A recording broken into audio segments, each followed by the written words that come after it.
So welcome to Interviews with Martin. This is in November of 2020, and across this land, we are starting to see the snowfall and the change of seasons. And I'm so happy at this time to introduce and welcome to this session Ron Berezan, who is from British Columbia. And he joins us just a few short weeks after the John Main seminar, which was supposed to be held in Mexico City in person, but because of the pandemic, I think it's the first time in the history of the John Main seminar that it was entirely held online. So welcome, Ron, and to this time together. I wanted to ask you about your experience with the John Main seminar online. First of all, what did you present and how was your experience with that? Yes, when you said it was supposed to be in person, that makes me think of how many supposed to or things that we've had to adjust in our lives. What a journey of letting go and being prepared to explore new possibilities. So my good friend Ivan Rozipsky and I were set to go to Mexico to be part of the John Main seminar, to fit into their theme of Indigenous wisdom. Ivan is Indigenous. So we were planning and did present online in the end, a session focused on reconciliation as a component of approaching Indigenous wisdom. And we did that through profiling a project that we undertook together here at the Anglican Church in my community, where I serve as a deacon. And this was a carving project that happened in the context of our church grounds, which we've transformed into gardens and food producing landscapes for the community. And Ivan came and generously transformed a tree stump, about a 12-foot high tree stump, into a beautiful, beautiful Indigenous carving representing the different elements of this land, but then inserted into the middle of it a brick from the residential school that his mother and aunts attended. And it was a very, very powerful, moving process for all of us that were engaged. So yes, what the perhaps slightly different angle that we brought to the John Main seminar was to say, in order to walk with Indigenous people, in order to learn from Indigenous people, which we most certainly need to do, we also have to recognize the historical injustice that we as church people are implicated in, and to work towards understanding and repairing that damage so that we can walk forward together and learn from each other. So for you then, what are you learning from Ivan and from your Indigenous neighbors in Powell River, BC? Such an interesting question. I've lived in Powell River for 10 years now. I came from Alberta before that. And one of the things that struck me immediately here is just how unique each nation is in, we have over 400 distinct First Nations in Canada. They all have their own histories and languages. They share much, of course, but some of those cultures and languages are as different from each other as English is to Chinese. And so coming to Powell River and beginning to get to know some of the Tla'amin people, first and foremost, it's just understanding their history, their incredible deep connection with this place that has been for thousands of years, their knowledge of this land, of the ecology that's here, of the changes that have happened over time, and then of course of the trauma that they've experienced through the process of colonization. And this nation here, the Tla'amin nation, like most others, are in a process of recovery, of healing and recovery. And it's amazing, there are wonderful things happening. And the beautiful worldview and cultural traditions and spirituality, despite the efforts of the government and to some extent the churches, did not die out. It continues, in the hearts of people, passed down. And so yes, there's a renaissance, and so much of that is about our connection to each other, our deep connection to all life, to family, to broadening our sense of who our neighbor is, to include the other living beings around us, a spirituality of gratitude, for each day, for all that we're given here on this beautiful earth, Yeah. and our duty to walk together and care for each other. And those are some of the primary themes that I seem to hear from folks here.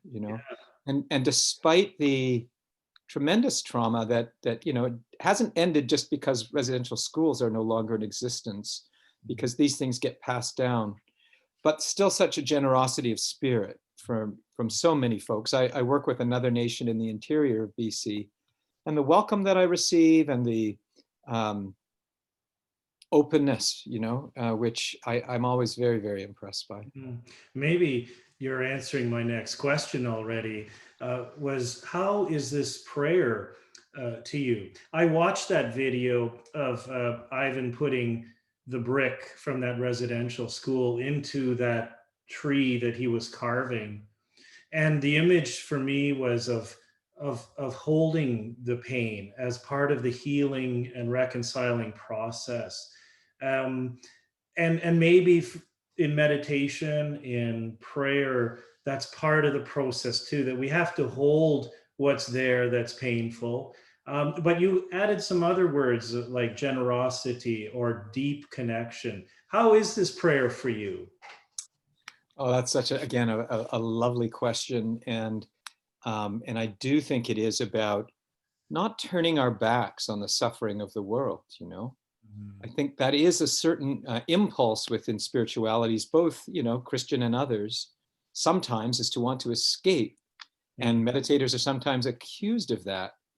But I would say that if the purpose of meditation, or one of the purposes at least, is learning to be fully present, to God and to this moment, it's also present to the pain and suffering in the world, which certainly has impacted others, maybe more than ourselves, but also, that fractured relationship creates a wound in us too, I believe.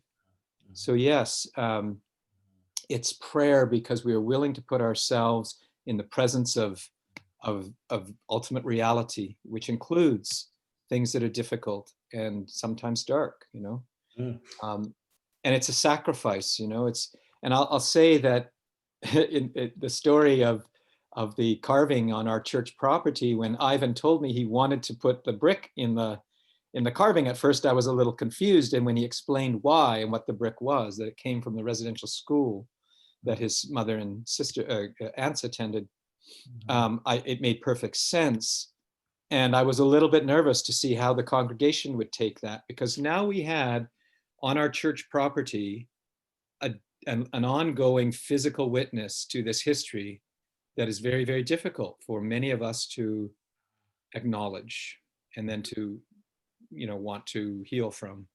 So for me, it was a prayer of our parish also to hold that and say, yes, this hurts, this is hard. Our forefathers and foremothers were directly a part of this, and we indirectly are a part of this. We have to acknowledge that. And what an honest, beautiful prayer, and a sacrifice in a way that is. It To is. sometimes let go of what our ideas of who we are and what our history is, what our country is, and maybe even what our church is sometimes. To let go of that and see it as it truly is. Yeah. I think the title of that video is called Carving Reconciliation. And what impressed me was that it was a prayer that was being externalized, that with the hands of people, they were showing something outside of ourselves, that this is a process of healing and deep connection. That is my last question. Maybe you can help some of us. You said that it's easy for us to escape from that ultimate reality, and maybe now in time of isolation and pandemic, where it's so easy for us just to turn in on ourselves and be by ourselves, how can people of faith and deep prayer stay connected to that outward trajectory that is the community of love that John Main envisioned for us? During this time, do you have any words of wisdom to close us out, Ron? How to stay connected outward? Well, what again, a very thoughtful question. Immediately what came to my mind, first of all, is the logo for the World Community for Christian Meditation Mhm. that has the two doves, I believe, one kind of looking inward and one focusing outward. And I think that is so key, as with many things in life, is balance. You know, Mhm. I don't think it's like we can burn ourselves out and become, Mhm. there's a kind of self-sacrifice that is not good for us, you know, that we lose ourselves in a way that is not helpful. Yeah. Um, so we need to attend to our inner needs and nourish ourselves and find, you know, ways, of course, all of the different ways to do that, but without our eyes on the world and our hand extended and our hearts open to both the suffering and the joys of the world, I think it becomes pretty shallow, you know, and we can get lost in that kind of ego exercise of just me and my spiritual path. So in this is so new for all of us, you know, this is, but I find on the one hand, this is such a unique experience that the whole world is having. How many times can we actually say that we're sharing an experience with so many people around the world in so many different walks of life, right? So we can just remember that and know that we're in solidarity with others, and probably for some who maybe don't have the privilege and the resources and the comforts that many of us have, you know, we know that people are losing jobs and livelihoods and are in peril in some respects. And so remembering those folks and yes, and using the tools that we have, such as Zoom calls and Zoom liturgies and collective meditations together. I think those are good things too that we can continue to do, and knowing that this moment doesn't last forever. You know, this is a unique, challenging time. Mhm. It's got some opportunities that come with it. Yeah. Hopefully, we can explore that. And I mean, early on in the pandemic, especially, I found it fascinating to hear a lot of the dialogue around how people were sort of jolted out of their normal routines, Yeah. right? And sometimes that can be a real gift to say, well, okay, I Yeah. can't do what I normally do, but Mhm. what about that? You know, am I happy to let go of? Yeah. You know, what about maybe a more simpler life can I find? Mhm. Because I'm forced to do that now. So Mhm. maybe I don't have all of the amusements available to me that I once did, or the shopping sprees, or whatever it may be. How do Mhm. I find grounding and connection in simpler ways with people? Yeah. Maybe it's a phone call to someone, or writing a letter, or Yeah. you know, a safe walk with people. Some of us have been given a gift of time in this pandemic. Others are busier than ever Yeah. because it has complicated matters. But I think just being open to what this moment offers us. And even in the moment, writing a letter can be a beautiful prayer in and of itself. Thank you, Ron, for ending on that sounding that note of hope. That this is the moment now, and it will not last forever. There's another moment coming, but to be in that moment and receiving the gift of all that it is. The theme of the John Main seminar was Indigenous wisdom. Ron, I think, and I want to thank you that you've given us wisdom in this conversation to be with for a while. Thank you, Ron, and God bless you in your ongoing work out west. It's been a pleasure, Martin. Thank you so much. Okay.